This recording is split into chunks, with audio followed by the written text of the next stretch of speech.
alarm does not blare. It is a soft, rising hum, a vibration on the bedside table that pulls me gently from the depths of sleep. It is 3:45 in the morning. The world outside is wrapped in the heavy, velvet silence of the pre-dawn hours, a time that belongs to bakers, to nurses, and to people like me. I sit up. The room is cool, the air still settling from the night. My feet find the floorboards, grounding me. There is no grogginess, no desire to hit a snooze button. My body knows this rhythm. It is conditioned to the early start, wired for the solitary efficiency of the road. I stretch, feeling the vertebrae align, a slow expansion of the chest, a roll of the shoulders. I move to the bathroom. The tiles are cold underfoot. I splash water on my face, the shock of the temperature tightening my skin, washing away the last lingering dreams. I do not rush. Rushing leads to mistakes, and in my line of work, mistakes are not an option. I brush my teeth with deliberate strokes, staring into the mirror, checking my eyes. They are clear. I am ready. Back in the bedroom, I dress in the dark, guided by habit and touch. My uniform is not a suit and tie, but it is a uniform nonetheless, chosen for durability and comfort. First, the socks, thick wool blend, reinforced at the heel and toe. I pull them up, smoothing out any wrinkles that could cause a blister 300 miles down the interstate. Next, the jeans, heavy denim, broken in over years of climbing in and out of the cab. They are stiff but yielding, a protective layer against the grease and the weather.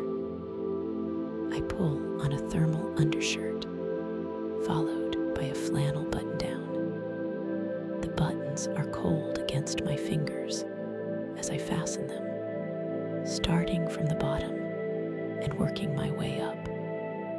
Finally, the boots. They are waiting by the door, leather scuffed and oiled to a deep mahogany. I sit on the small bench in the hallway to put them on. The laces are thick and waxed. I thread them through the eyelets, pulling them tight with a satisfying resistance. Left boot, right boot. I tie them securely, a double knot that will hold for the next 14 hours. The weight of the boots on my feet is the final signal to my brain. I am no longer a sleeper. I am a driver. I walk to the kitchen. The house is silent, filled with the faint blue light of the microwave clock. I do not turn on the overhead lights. I prefer the shadows, the slow transition into the day. The coffee ritual comes next. It is the most critical part of the morning prep. I do not use a pod machine. I want the process. I take the bag of beans from the cabinet, the foil crinkling softly. The smell hits me as soon as I break the seal. Dark roast, earth, and cocoa. I pour the beans into the grinder. I press the lid down. The whir of the blades is a low, consistent drone, pulverizing the beans into a coarse sand. I prepare the basket of the coffee maker, listening to the water gurgle as it heats. While it brews, I pack my cooler. This is a game of Tetris and foresight.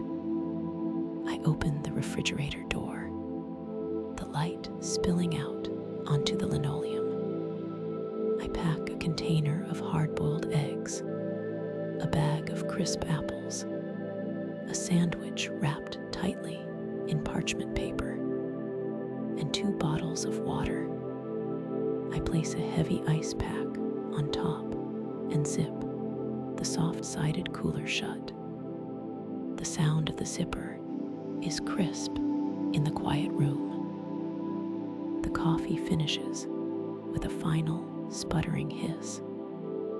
I take my travel mug, a battered stainless steel vessel that has been with me for 100,000 miles.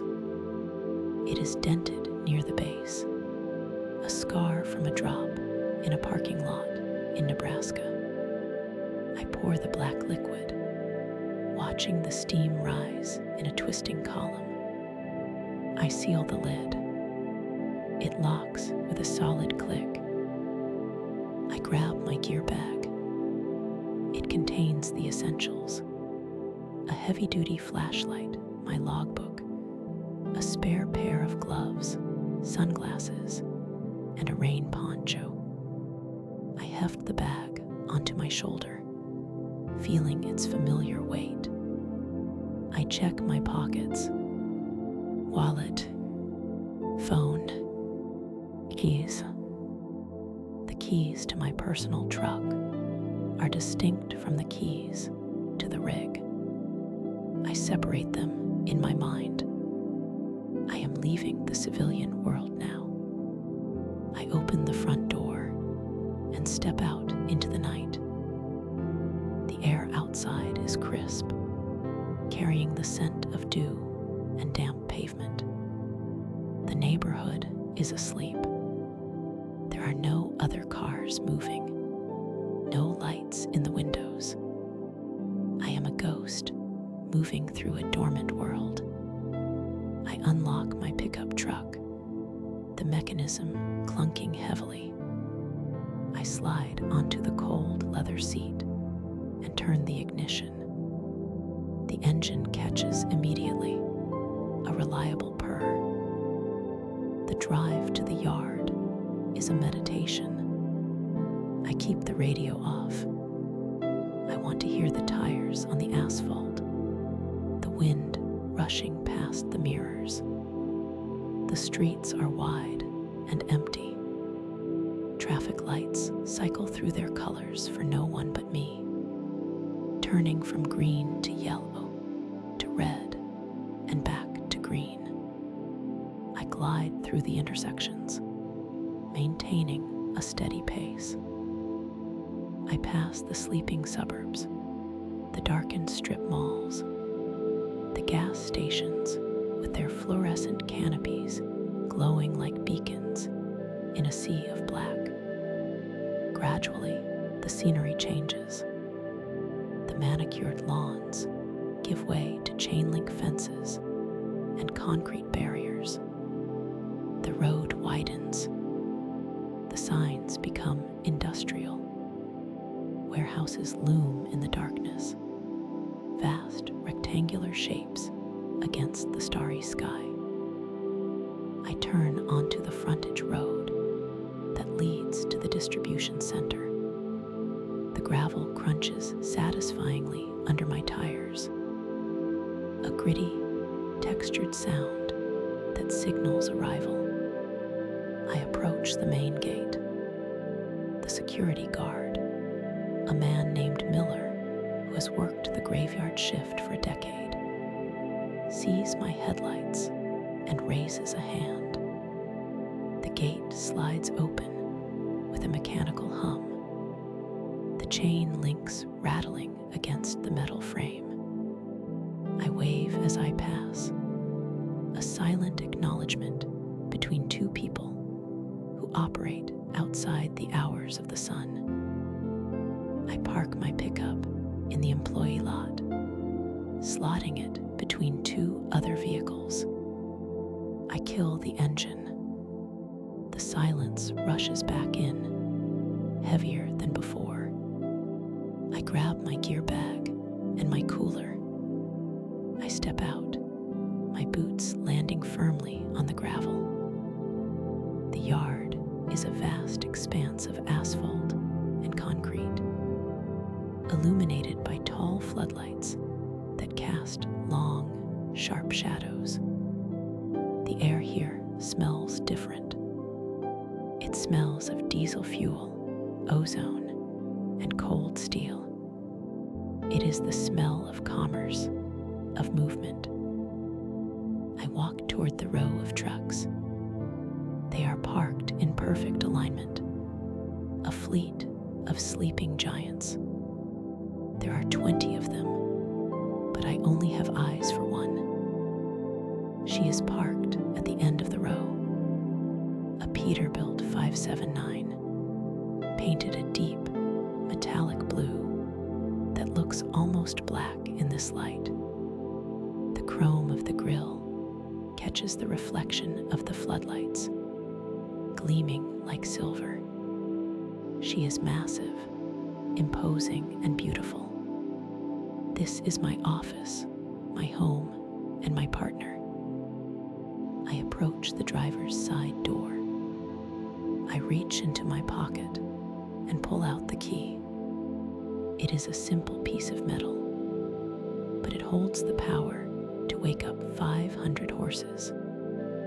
I slide the key into the lock. It turns with a smooth, oiled precision. I depress the thumb latch and pull the heavy door open. The smell of the cab washes over me. It is a specific blend of leather conditioner, faint coffee from yesterday, and the clean, neutral scent of the interior plastics. It smells like order. I toss my gear bag onto the passenger seat and place the cooler on the floorboard. I climb up, using the grab handle, my weight supported by 3 points of contact at all times. I do not start the engine yet. First, I must wake the machine up gently. I insert the key into the ignition and turn it to the accessory position. The dashboard comes alive. A dozen gauges sweep from left to right and back again. Oil pressure, water temperature, air pressure, voltage. Digital displays flicker on, running their self-checks. A low chime sounds, a polite greeting. I verify the voltage meter. The batteries are strong. I flip the switch for the clearance lights. Outside, I know that amber marker lights have just illuminated along the roof line and the sides of the trailer, outlining the shape of the rig in the darkness. I climb back down from the cab.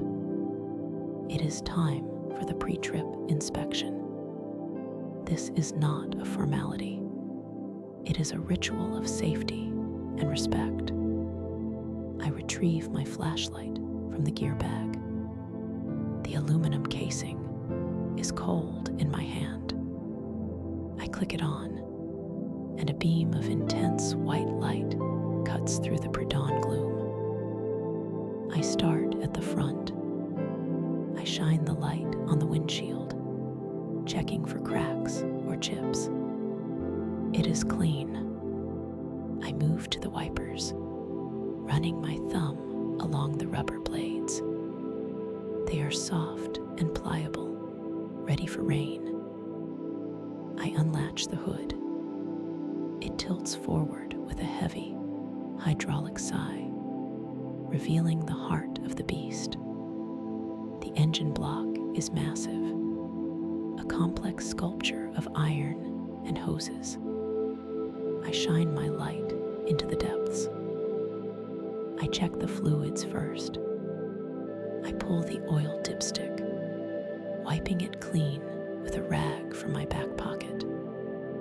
I reinsert it, push it all the way home, and pull it out again.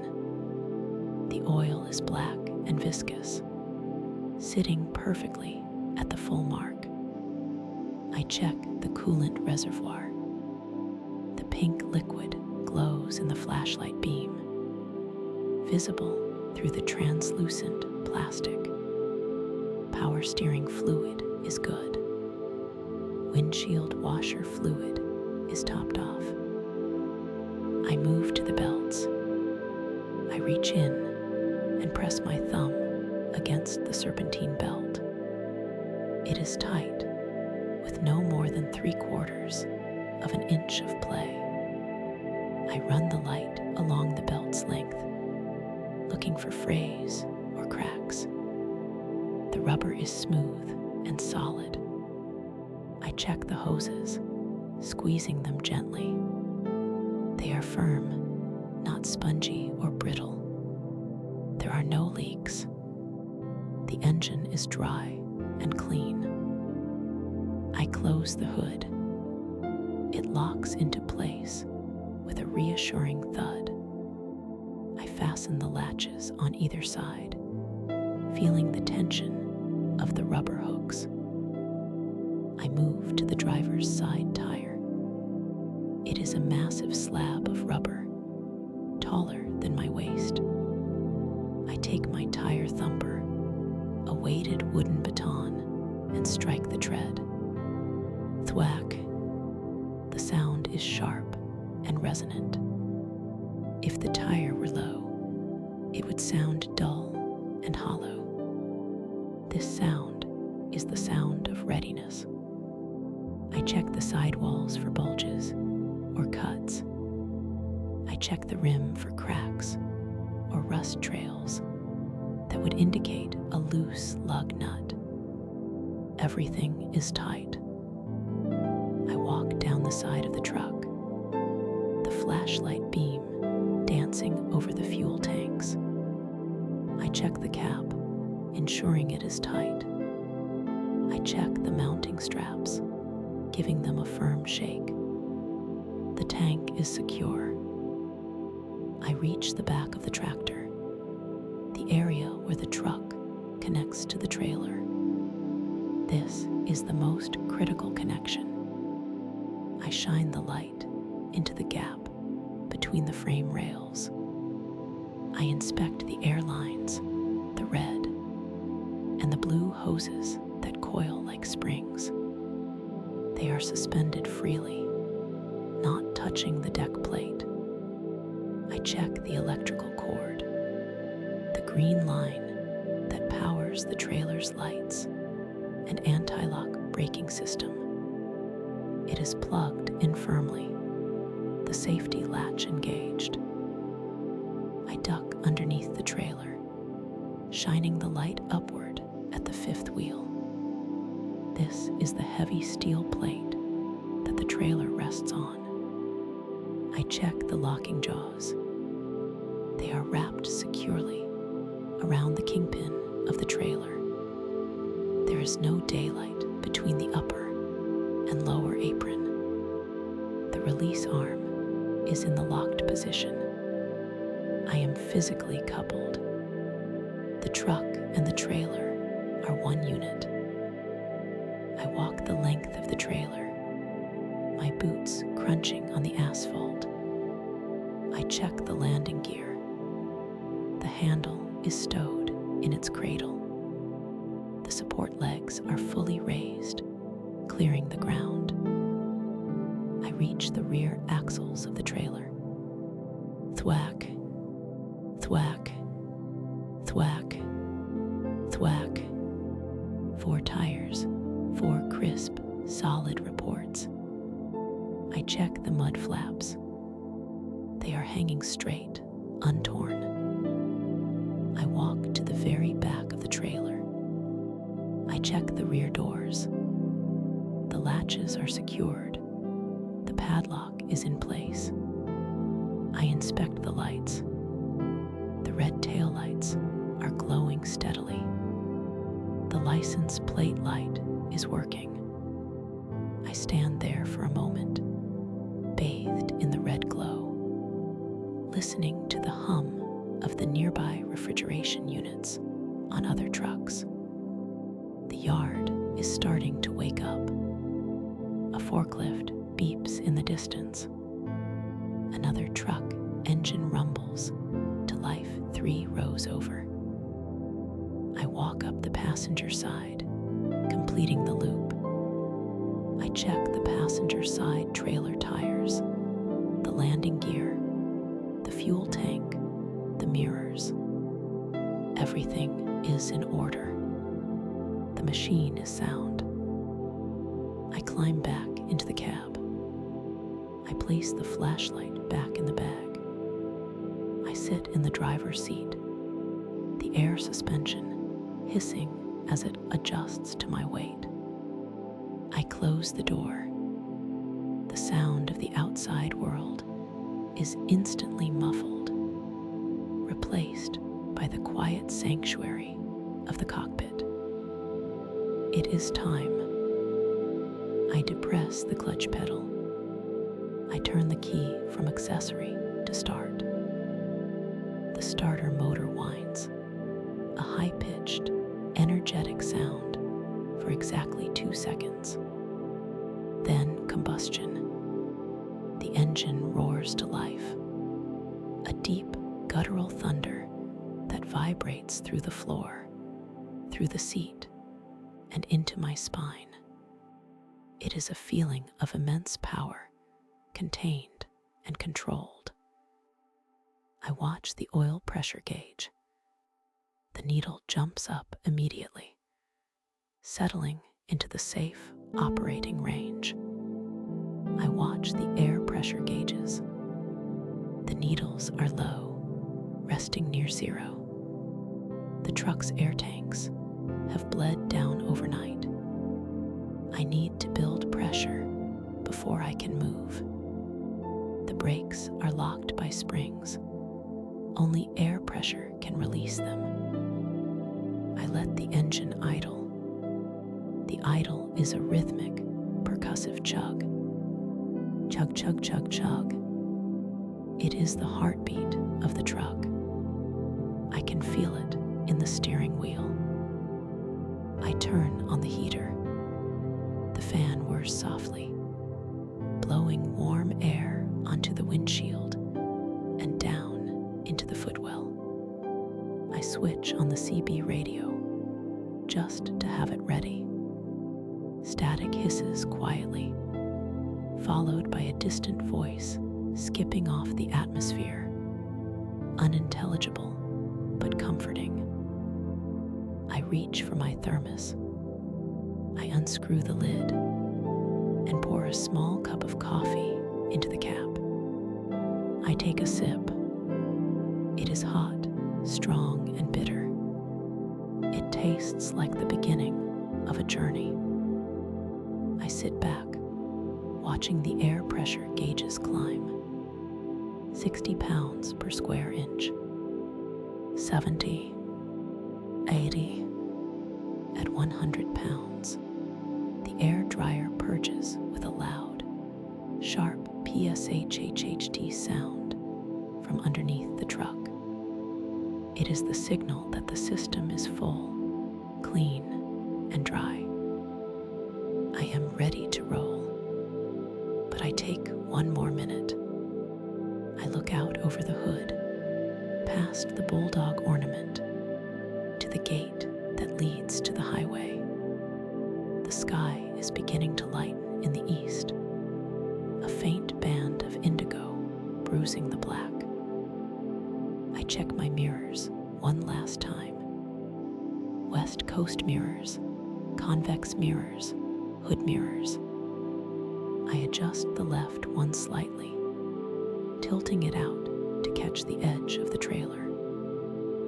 I release the tractor parking brake, a yellow diamond-shaped knob on the dash. I push it in. Hiss. I release the trailer parking brake, a red octagonal knob. I push it in. hiss. The truck shudders slightly as the brakes release their grip. I am no longer anchored. I depress the clutch. I move the gear stick into the low gear. It slides into the gate with a mechanical notch. I slowly let the clutch out. The friction point engages. The 18 wheels begin to turn. The gravel crunches. The Atlas moves forward, slow and inevitable. I steer toward the gate, the headlights sweeping across the fences. The day has begun. The work is in front of me, and everything is exactly as it should be. The air outside the cab is crisp, holding the specific, metallic chill of 4 in the morning. I step down from the aluminum running board, my boots finding purchase on the asphalt with a solid, gritty crunch. The world is dark, save for the amber glow of the parking lights and the harsh, white cone of my heavy-duty flashlight. Before the engine wakes up, before the wheels turn, there is the ritual, the pre-trip inspection. It is not just a requirement. It is a conversation with the machine. I hold the flashlight in my left hand, the beam cutting through the thin mist, hovering over the truck-stopped pavement. The silence here is heavy, punctuated only by the distant hum of a refrigeration unit 3 lanes over. I begin at the front, the nose of the tractor. I release the hood latches, the rubber stretching tight before snapping free. With a firm grip, I tilt the hood forward. It swings open with a hydraulic sigh, revealing the sleeping heart of the beast. The engine block is a massive sculpture of iron and steel, smelling of oil and heat retained from yesterday's run. I check the fluids first. The dipstick slides out with a smooth rasp. I wipe it clean with a blue shop towel, reinsert it, and pull it again. The oil is black and viscous, sitting exactly at the full line. Perfect. I check the coolant reservoir, the translucent plastic glowing yellow under my light. The belt tension is next. I press my thumb against the serpentine belt. It offers the correct resistance, taut and ready to transfer power. No cracks, no frays. I close the hood, securing the latches with a satisfying snap. I move down the driver's side. My hand runs along the cold metal of the door, checking the mirror brackets. They are rigid, bolted tight against the vibration of the road. Now the tires. This is the percussion section of the morning symphony. I carry a wooden tire thumper, a weighted baton worn smooth by years of use. I strike the face of the steer tire. It responds with a sharp, resonant thwack. A dull thud would mean low pressure, a weakness in the foundation. But this sound is bright and tight. I check the tread depth, running a finger along the grooves.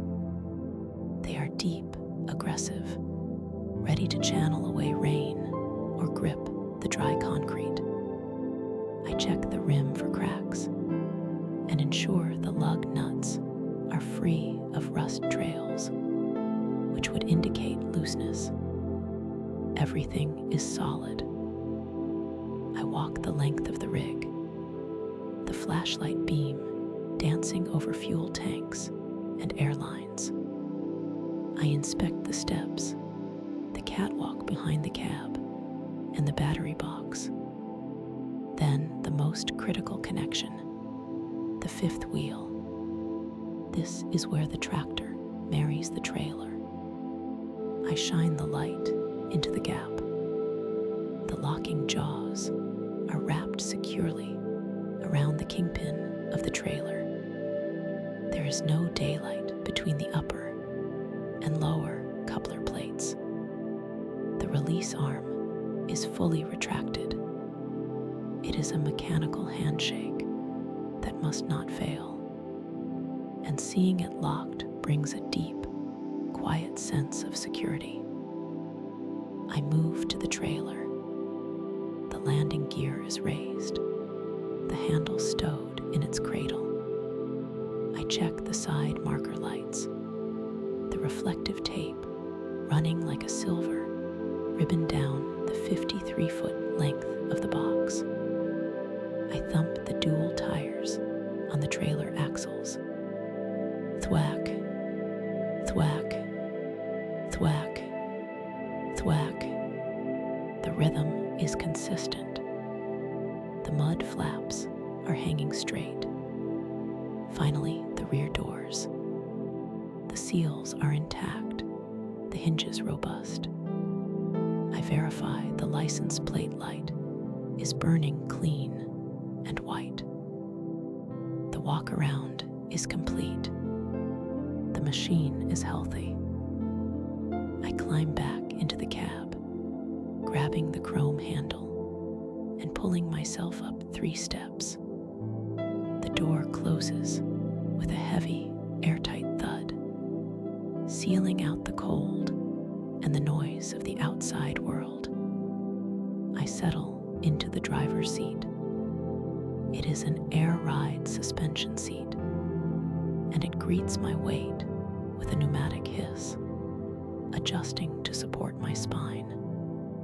The steering wheel is fast, the leather wrap cool under my palms. I insert the key. I turn it to the on position, but I do not start the engine yet. I wait. The dashboard comes alive. Needles sweep across gauges, oil pressure, water temperature, volatility, air pressure. A symphony of warning lights illuminates and then extinguishes one by one as the system runs its self-diagnostics. The digital display boots up, washing the cabin in a soft, low-light green. I press the clutch pedal to the floor and turn the key fully.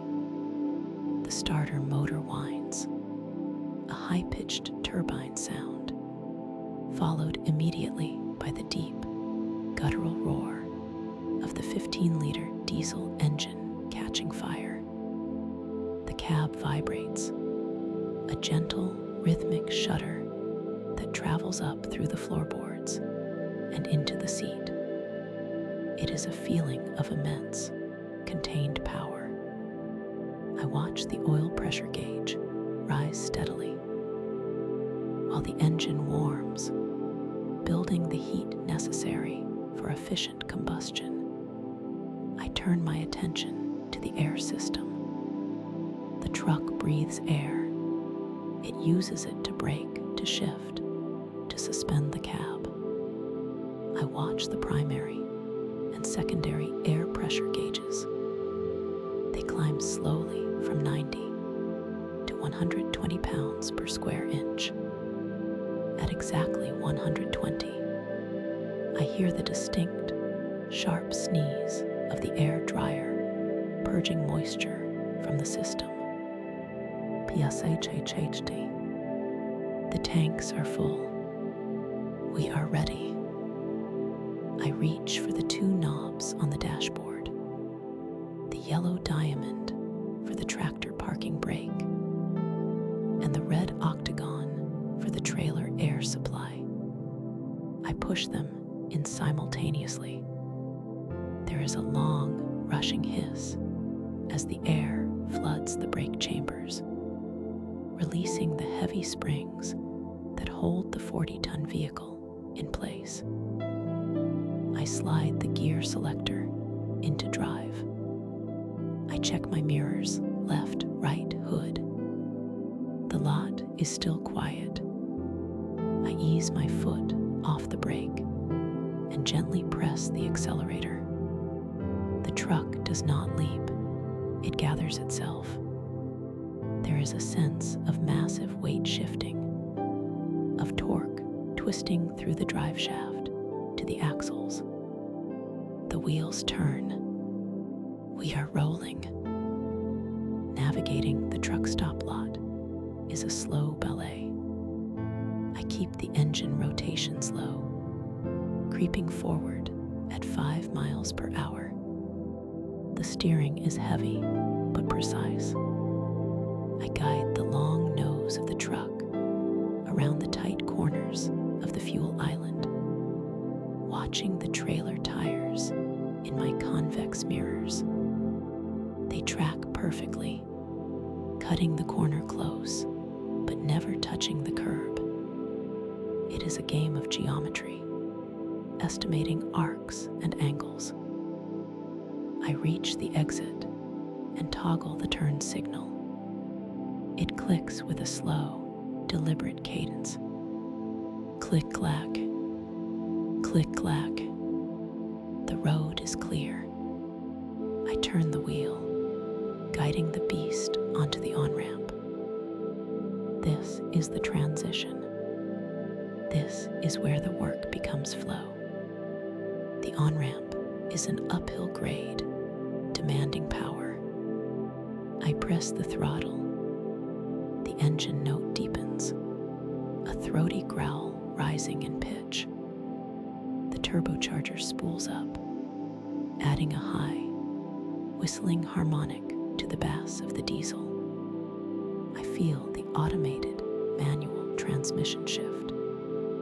There is a momentary pause, a sensation of weightlessness. And then the next gear engages with a solid clunk, dropping the RPMs back down before they climb again. 20 miles per hour, 30, 40. I check the side mirror. A gap in the highway traffic approaches. I calculate the speed of the oncoming cars against my own acceleration. I have the space. I merge, drifting the truck smoothly into the right lane of the interstate. I am no longer an obstacle. I am part of the stream. 50 miles per hour, 60, 65. I set the cruise control. The engine settles into a steady, droning hum at 1,300 rotations per minute. This is the sweet spot, the point of maximum efficiency, where fuel burn is minimized and torque is maximized. The vibration in the steering wheel smooths out, becoming a constant, low-frequency buzz that travels up my arms. The cabin is my command center, my cockpit. To my right, the thermos of coffee sits securely in the cup holder, steam rising in a thin, twisting column. To my left, the window is cracked open just an inch, letting in a sliver of fresh air that smells of pine and damp earth. The dashboard lights are dim, just bright enough to read the gauges without ruining my night vision. The road stretches out ahead, a river of gray asphalt illuminated by the twin beams of my headlights. The white dashed lines are hypnotic. They appear under the nose of the hood and vanish beneath the wheels with a rhythmic reliability. Zip, zip, zip, zip. My eyes are constantly moving, scanning a pattern drilled into me over 1,000,000 miles. Forward to the horizon. Check the left mirror. Check the right mirror. Check the gauges. Forward to the horizon. It is a loop, a mental radar sweep that never stops. In the left mirror, I see the lights of a sedan approaching fast. I hold my line, steady as a rock. The car passes, a blur of red taillights, and cuts back in front of me. I do not react. I simply monitor the following distance. I tap the button on the steering wheel to decrease my cruise speed by 1 mile per hour, opening the gap back up to a safe 7 seconds. Competence is not about aggressive maneuvering. It is about spacing, anticipation, and smoothness. The sun begins to hint at its arrival. The sky ahead turns a deep, bruised purple, then bleeds into a soft indigo. The silhouette of the tree line becomes sharper.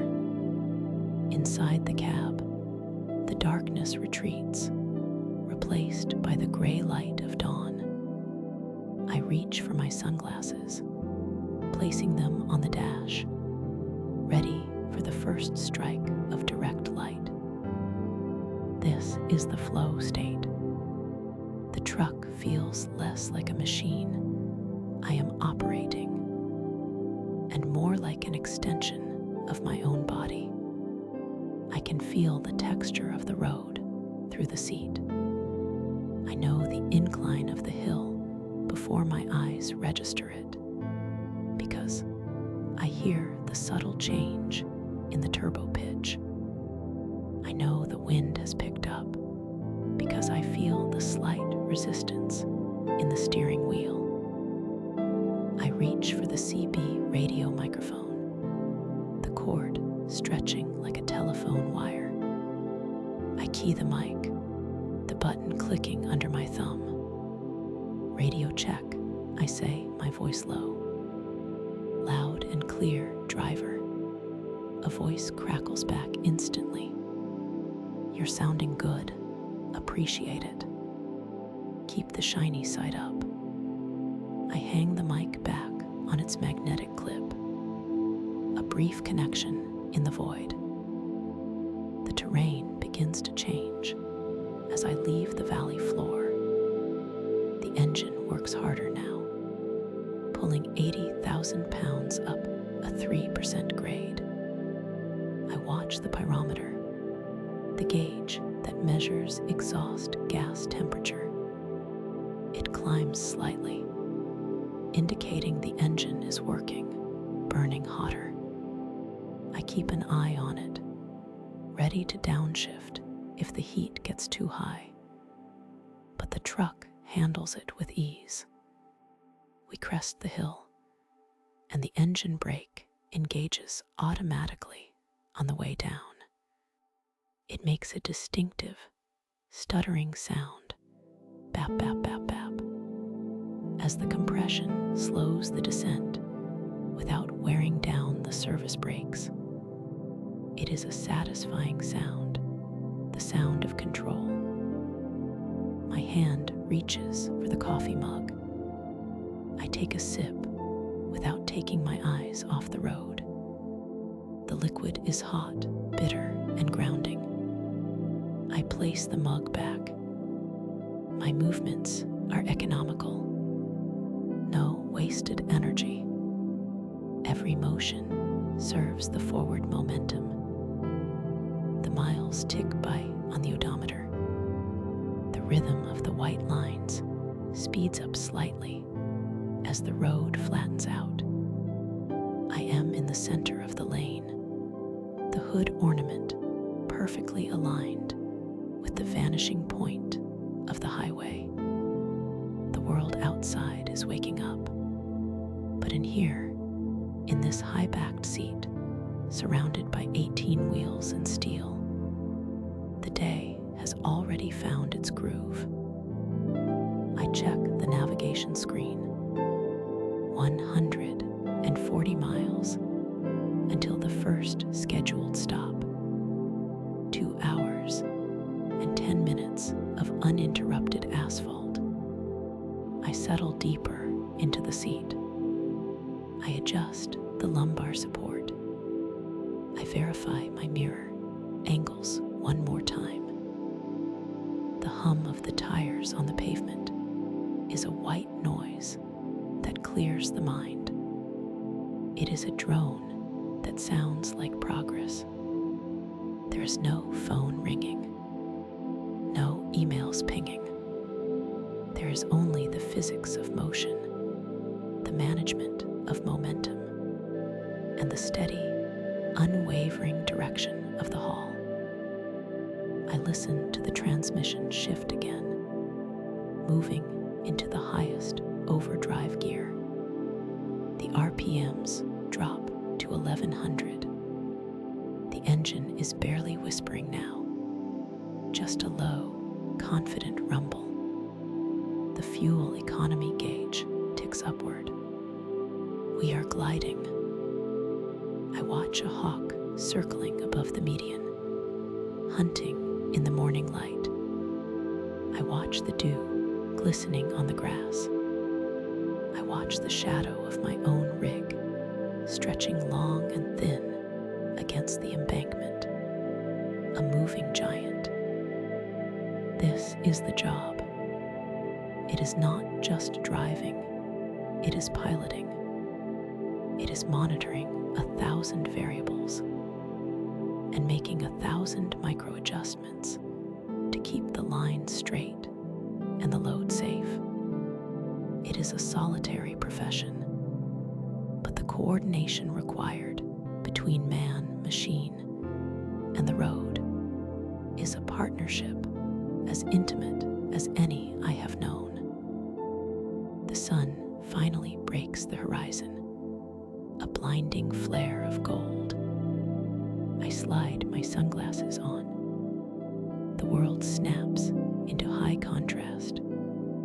The road ahead is bright and open. I take a deep breath, smelling the coffee and the faint scent of diesel. The morning flow is established. The rhythm is set. The miles are waiting to be eaten, one by one, in a steady, unending feast of motion. I keep my hands at 10 and 2, my foot light on the pedal, and I drive. The asphalt ribbon of the interstate begins to blur into a hypnotic gray stream, a sign that my body is ready for the pause. The rhythm of the road has been steady for 5 hours, a continuous vibration traveling up through the floorboards and into the soles of my boots. I check the dashboard clock. It is time. My internal clock is synchronized with the engine, and we both require a moment of stasis. I spot the blue sign for the rest area 2 miles out. I flip the turn signal lever. The rhythmic clicking sound fills the cab, a metronome slowing the tempo of the day. I check the right mirror, the convex glass showing a clear lane, and I begin the slow drift toward the exit ramp. My foot lifts off the accelerator. The engine tone shifts immediately, dropping from a high, steady hum to a lower, throatier growl as the compression brake engages. This is the Jake brake, a deep, stuttering purr that holds back the 80,000 pounds of momentum I am carrying. I do not touch the service brakes yet. I let the physics of the machine do the work, converting forward energy into noise and heat. The speedometer needle sweeps counterclockwise. 50, 40, 30. I guide the rig onto the ramp. The suspension groans softly as the weight shifts to the left during the curve. I apply the air brakes now, a gentle hiss of pneumatics that squeezes the drums. The truck slows to a crawl as I enter the parking lot. It is a large lot, filled with the slumbering giants of the industry. I scan the rows, looking for a pull-through spot, but I see only back-in spaces available between two refrigerated trailers. That is fine. I prefer the precision of backing in. It requires focus. I pull past the empty slot, swinging the nose of the tractor wide to the left. I watch the trailer tires in my mirror, calculating the pivot point. I shift into reverse. The transmission clunks solidly into gear. This is a dance of angles. I turn the steering wheel to the right, pushing the rear of the trailer to the left. I watch the gap in the mirrors. Slowly, there is no rush here. The tires crunch over the gravel dust scattered on the pavement. I straighten the wheel, chasing the trailer back into the hole. The trailer sides align perfectly parallel with the white lines on the pavement. I ease back another 10 feet until the mud flaps are just shy of the concrete bumper stop. I push the yellow and red valves on the dashboard. The parking brakes engage with a definitive release of air. The truck settles on its suspension, a heavy metallic sigh. I turn the key, and the great diesel engine shudders once and falls silent. The silence that follows is thick. For a moment, my ears ring with the absence of the turbo whistle. I sit still, hands resting on the wheel, feeling the residual vibration fading from my fingertips. The transition from motion to stillness is a physical sensation, a decompression of the spine. I unbuckle. The belt retracts with a zip. I slide out of the captain's chair and move into the sleeper berth behind me. This is my domain, a compact capsule of efficiency. I draw the curtains across the windshield and side windows, shutting out the glare of the midday sun. The cab dims to a comfortable twilight. It is time to switch from driver to chef. I do not eat fast food. The nourishment of the body is as important as the maintenance of the engine. I open the small refrigerator tucked under the bunk. The seal breaks with a soft suction sound. A waft of cold air hits my knees. I retrieve a container of pre-marinated chicken breast and a bag of fresh green beans. I set up my workstation on the pull-out table. I plug in my electric skillet, a 12-volt appliance designed for this life. I turn the dial to medium-high. While the element heats, I take out my cutting board and a small, sharp paring knife. The preparation is ritualistic. I place place the green beans on the board. Snip, snip, snip. I trim the ends with efficient, practiced motions.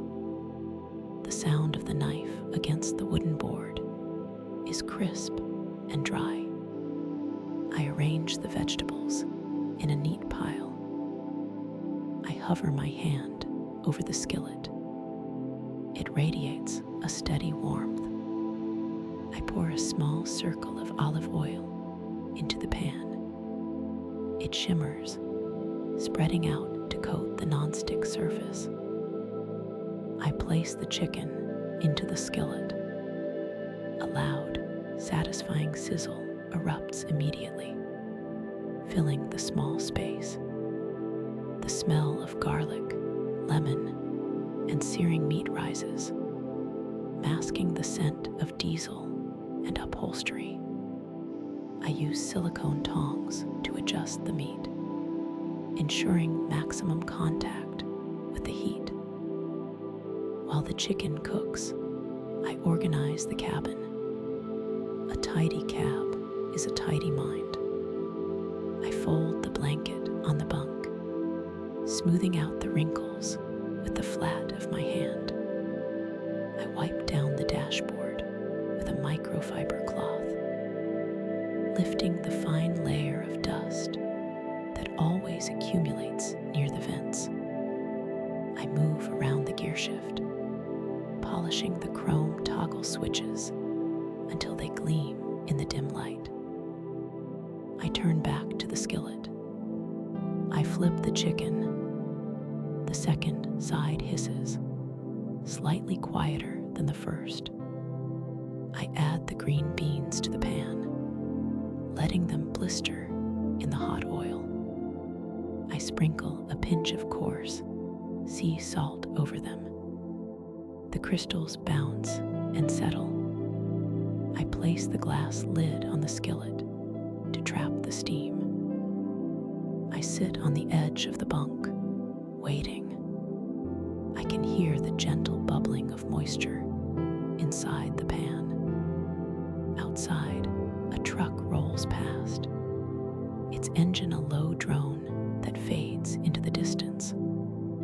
I am in a bubble of domesticity in the middle of a concrete expanse. 5 minutes later, I turn the dial to off. The clicking of the cooling element begins. I plate the food onto a heavy ceramic dish. I do not use paper plates. The weight of real dishware matters. It grounds the meal. I sit in the passenger seat to eat. It creates a mental separation from the workspace of the driver's seat. I have a view out of the side window through a small gap I left in the curtain. The meal is simple and hot. The chicken is tender. The beans have a perfect snap. I chew slowly, savoring the texture. I watch the world outside. A driver in the truck next to me is wiping his mirrors with a squeegee. A family in a station wagon walks their dog toward the grass strip. The sun is high and bright, baking the asphalt, shimmering in waves of heat off the hoods of the parked rigs. But in here, it is cool. The climate control hums a steady, white noise breeze.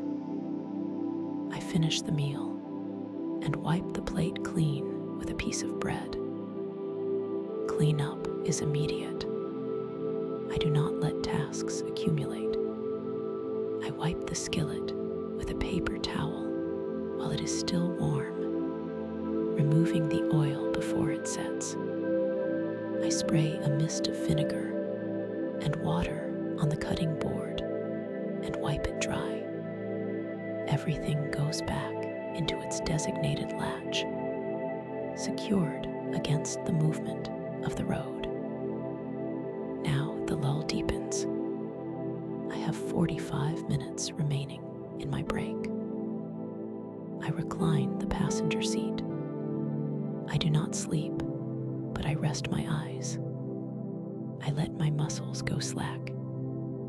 I consciously release the tension in my shoulders, the muscles that hold the steering wheel steady against the crosswinds. I relax my right leg, the one that governs the throttle. I listen to the ambient sounds of the truck stop. It is a mechanical symphony, the distinct crank of a starter motor, the clatter of a reefer unit, the refrigeration engine on a trailer, cycling on to keep its cargo cold, the hiss of air brakes releasing. These are the sounds of commerce, of a machine that never truly stops. I find them comforting. They mean the system is working. After 20 minutes of stillness, I sit up. My mind is clear. The fog of the morning drive has evaporated. It is time for the exterior inspection. I step down from the cab. The heat of the afternoon hits me. A dry, dusty wall of air. The ground is hard beneath my boots. I put on my leather work gloves. They are worn smooth at the palms, molded to the shape of my hands. I walk to the front of the truck. I lean in to inspect the grille. I check for any debris caught in the radiator fins. It is clear. I run my hand along the hood latch to ensure it is secure. I move to the steer tires. I crouch down. The rubber is hot to the touch. I look at the tread depth, checking for any uneven wear that might indicate an alignment issue. I inspect the lug nuts. I look for the rust trails that would suggest a loose nut. They are all clean and tight. I stand and retrieve my tire thumper from the side box. It is a weighted wooden baton, stained dark with oil and age. I walk down the length of the truck. Thud. I strike the outer drive tire. The sound is a sharp, resonant report. It tells me the air pressure is good. A low, dull sound would mean a leak.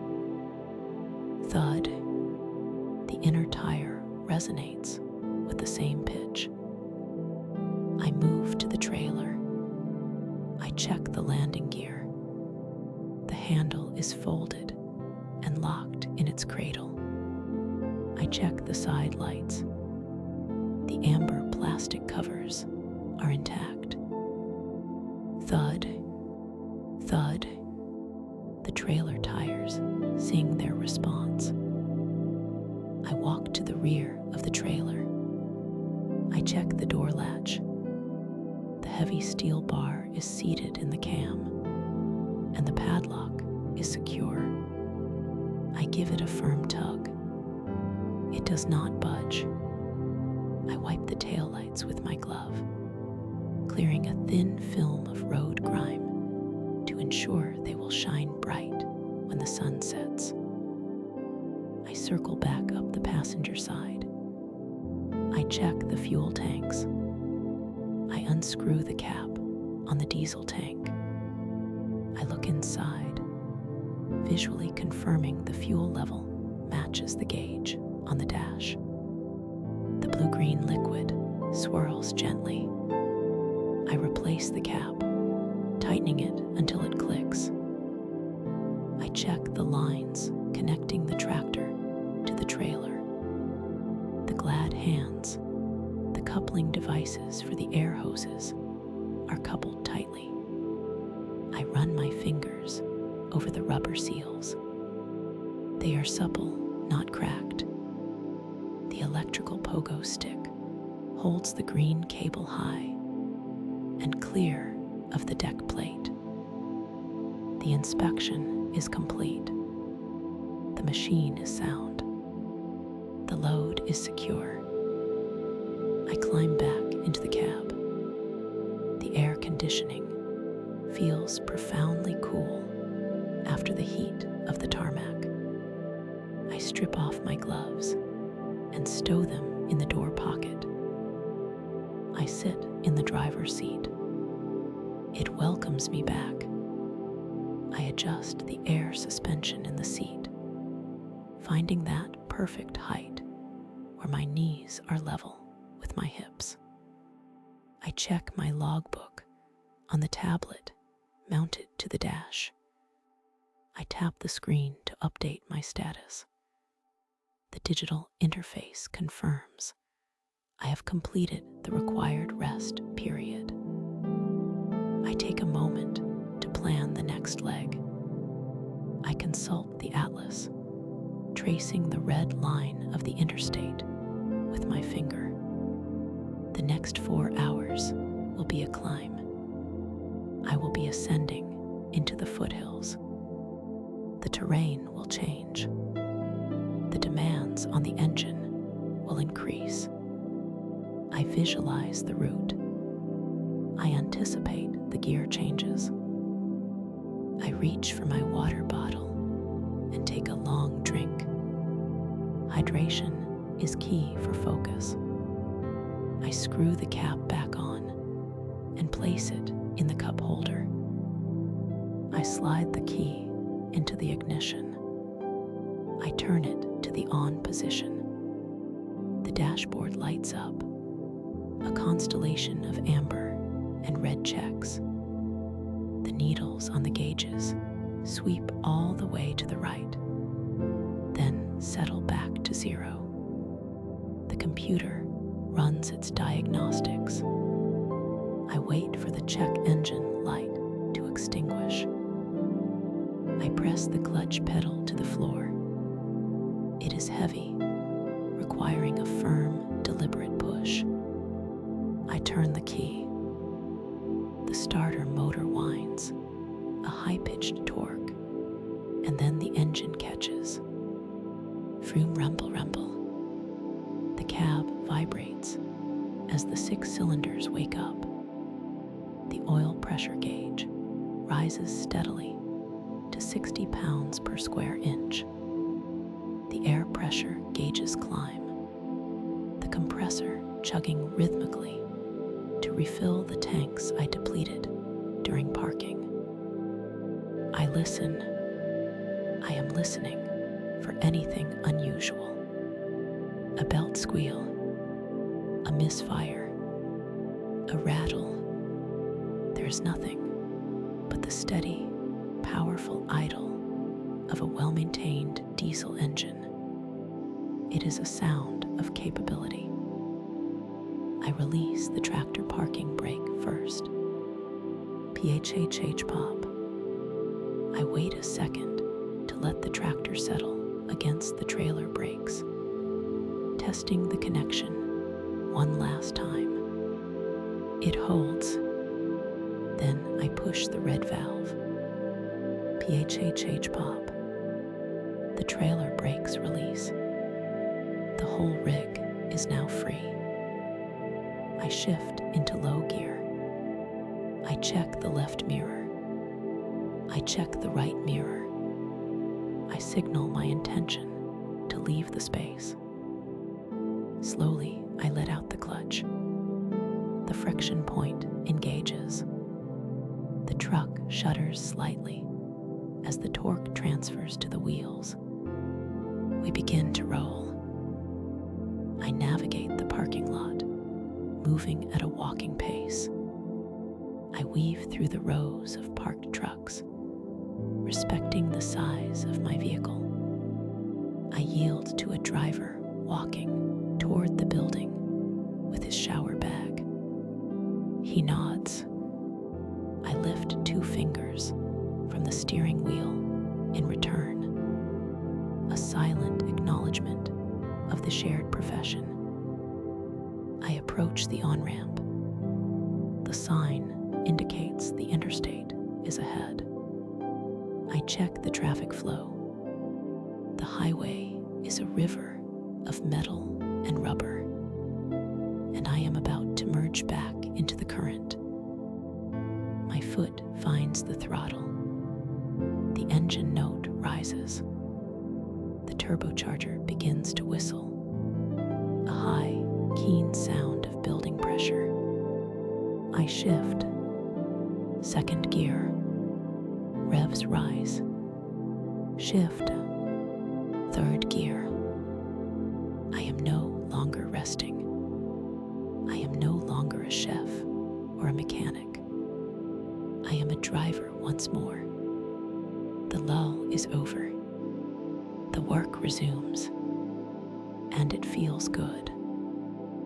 The sun begins its slow, heavy descent toward the western horizon, painting the sky in bands of bruised purple and burnt orange. Inside the cab, the shift in light changes the atmosphere entirely. The glare on the windshield softens, fading into a clarity that makes the road ahead look crisp and inviting. I reach for the switch on the dashboard to engage the running lights. There is a solid, tactile click, and I know that outside, the amber marker lights along the roof, and the sides of the trailer have flickered to life, outlining my shape in the gathering dusk. This is the final stretch. The GPS indicates 40 miles to the distribution center. My body knows these miles. My shoulders have settled into a relaxed, permanent posture, melded with the high-backed seat. My hands rest lightly on the wheel, guiding rather than forcing. The 18 wheels beneath me are humming a consistent, low-frequency note, a drone that vibrates gently through the floorboards and into the soles of my boots. It is a comforting sensation, the feeling of a massive machine operating in perfect equilibrium. I check the gauges one more time.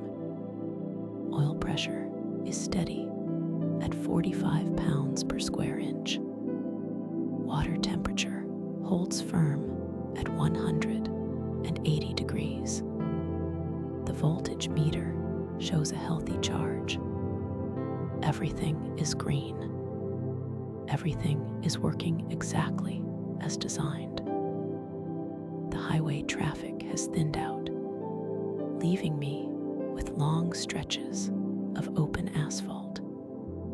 I listen to the turbocharger whistle as I ease off the throttle to manage the grade of a long, gentle hill.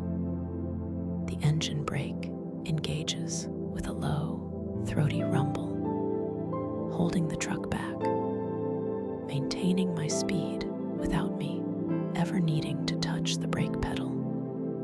It is a dance of momentum and friction, controlled entirely by the tips of my fingers and the soles of my feet.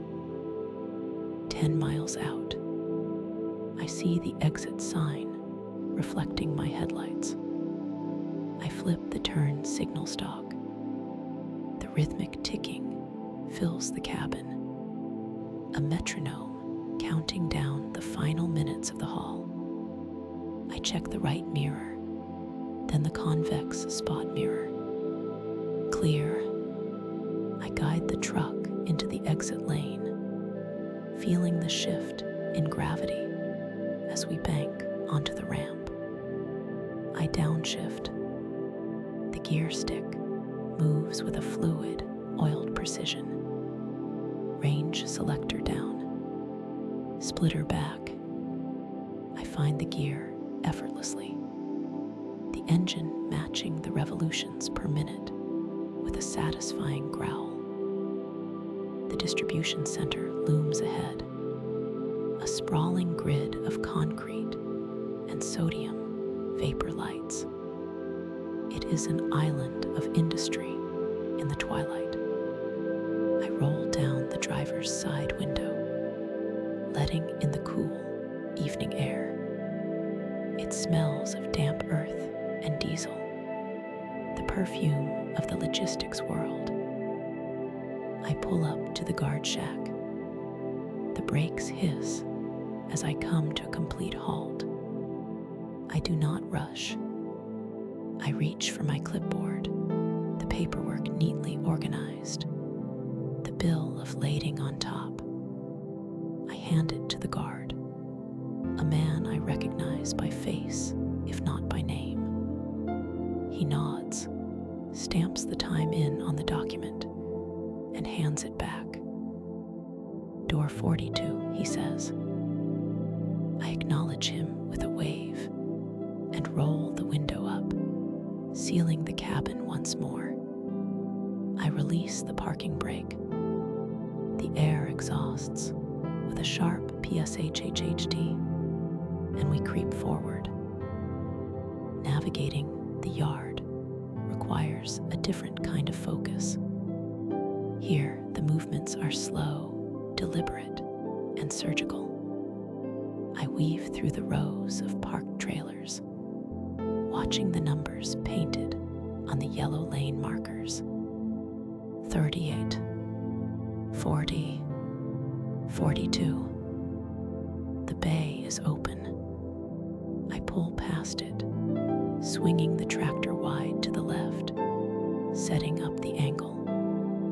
I put the transmission into reverse. The backup alarm begins its steady warning beep.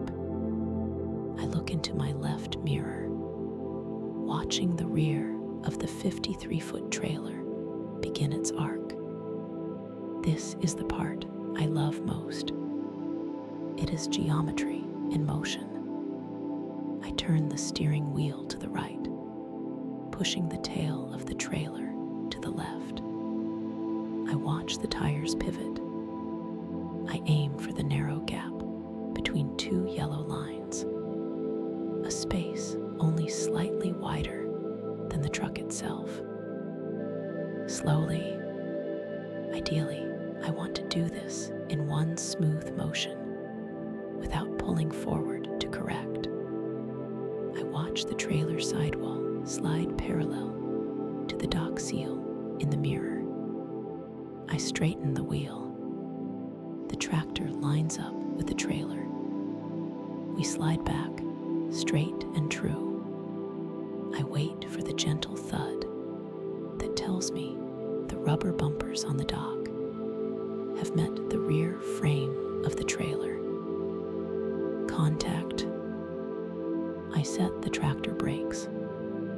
I set the trailer brakes. The two yellow and red knobs on the dash pop out with a definitive snap. I put the transmission in neutral. The driving is done. I open the door and climb down, my boots crunching on the gravel, grit of the docking bay. The air is cooler now. I walk to the back of the trailer, unlatch the swing doors, and secure them to the sides with the chain hooks. I verify the dock plate is engaging. I walk back to the landing gear crank handle. I grip the cold metal handle and begin to turn it. It offers resistance, then moves smoothly. I crank it down until the feet touch the concrete, taking the weight off the truck's suspension. I disconnect the glad hands, the air lines connecting the truck to the trailer. Red line first, then blue. I stow them in their holster behind the cab. I pull the fifth wheel release handle. It gives way with a metallic clank, unlocking the kingpin. Back in the cab, I pull forward a few feet, just enough to separate from the trailer, but leaving it parked at the dock for unloading. I listen. Behind me, I hear the electric whir of a forklift driving into the trailer. The cab rocks gently side to side as the weight is removed, pallet by pallet. This is my downtime. I pick up my logbook tablet. I change my status from driving to on duty, not driving. I review the day's graph.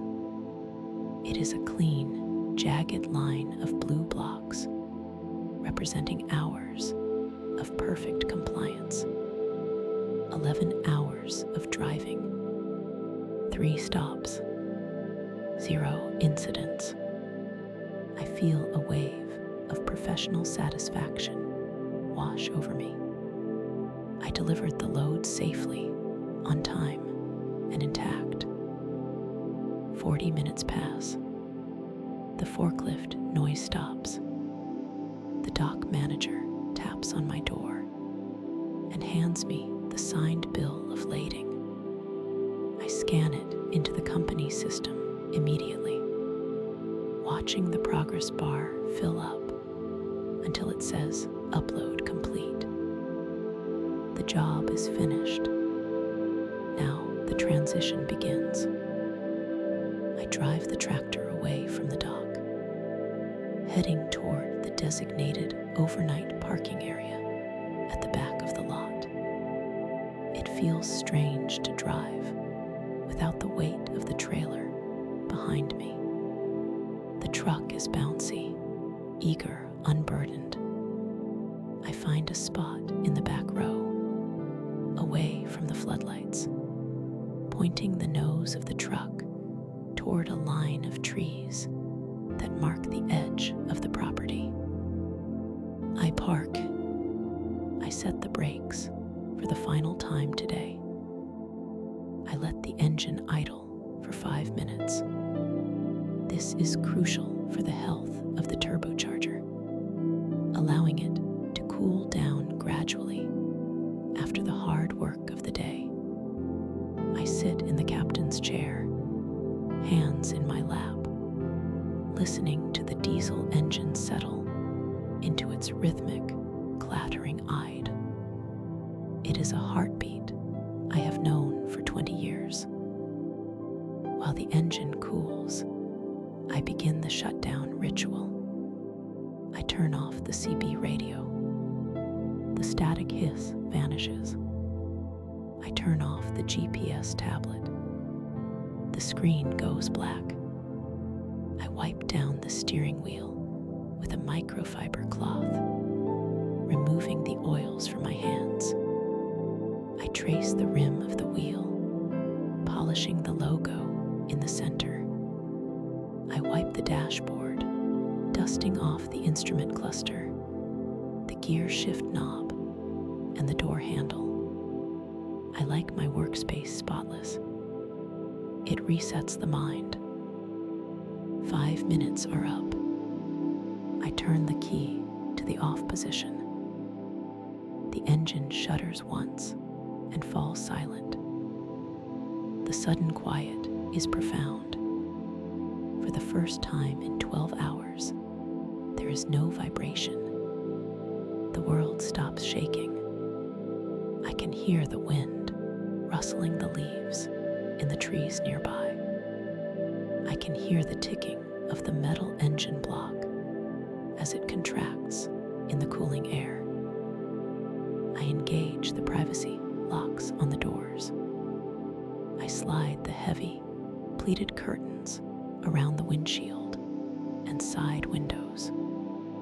They meet in the middle with a magnetic click, shutting out the sodium lights of the warehouse yard.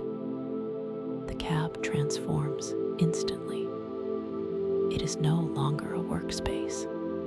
It is a cocoon, a small, private studio apartment on wheels. I move from the driver's seat to the sleeper berth in the back. stand up in the space between the seats. There is plenty of headroom here. I stretch my arms toward the ceiling, feeling my spine elongate, hearing a satisfying pop in my lower back. I rotate my neck, left then right, releasing the tension held in the muscles. I switch on the ambient lighting. It is a warm, soft amber glow, located near the floor, designed not to be harsh on tired eyes. I open the small refrigerator tucked under the bunk. The compressor hums quietly. I take out a bottle of water and a container of overnight oats I prepared this morning. I sit on the edge of the bed, eating slowly.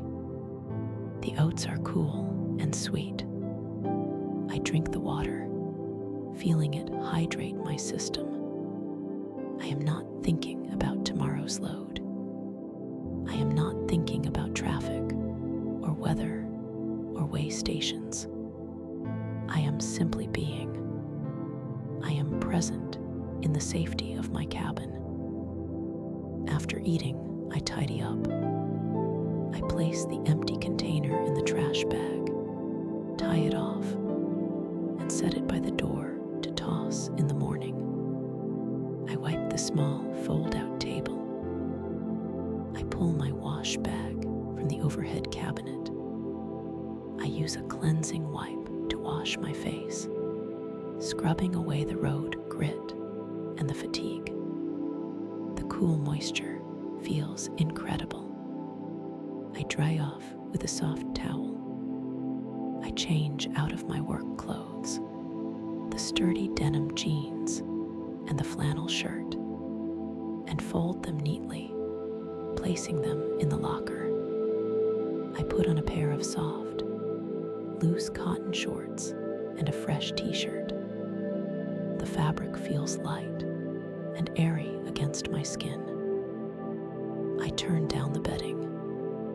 I have a high-quality memory foam mattress back here, fitted with flannel sheets that I change every week. I fluff the pillows. I straighten the heavy quilt. I check the thermostat for the bunk heater. It is set to 68 degrees. Perfect. The auxiliary power unit under the bunk hums almost imperceptibly, maintaining the climate without the main engine running. It provides a steady white noise backdrop that I have come to associate with deep rest. I sit back on the bunk and plug my phone into the charger. I check the battery level, charging. I set my alarm for 7 hours from now. That gives me a full sleep cycle, plus time for coffee in the morning. I turn off the amber floor lights. Now it is truly dark. The darkness is velvety and absolute. I crawl under the quilt, pulling it up to my chin. The weight of the blanket is grounding. I stretch my legs out fully, my feet reaching the end of the mattress. My toes wiggle, enjoying the freedom from the heavy work boots. I sink into the memory foam, feeling it contour to support my hips and shoulders. I lay on my back for a moment, staring up into the darkness. I take a deep breath in through my nose, filling my lungs completely, holding it for 3 seconds. 1, 2, 3. I exhale slowly through my mouth, pushing out every last bit of air. With that breath, I release the highway. I release the white lines. I release the focus. I roll onto my side, tucking one arm under the pillow. The cabin is silent, save for the faint, rhythmic whir of the heater fan and the occasional distant sound of another truck passing on the highway miles away, a sound like the ocean, rising and falling. My body feels heavy, a pleasant heaviness born of good, honest work. My eyelids flutter and then stay closed. The tension in my jaw unspools. The muscles in my hands relax, fingers curling loosely. I am safe. I am parked. I am done. The darkness wraps around me, warm and familiar. My breathing slows, matching the imaginary rhythm of the road that still echoes faintly in my inner ear. The drift begins. It is a slow, spiraling descent into comfort. The world outside the curtains ceases to exist. There is only the warmth of the bunk, the hum of the air, and the peace of a job completed. I sleep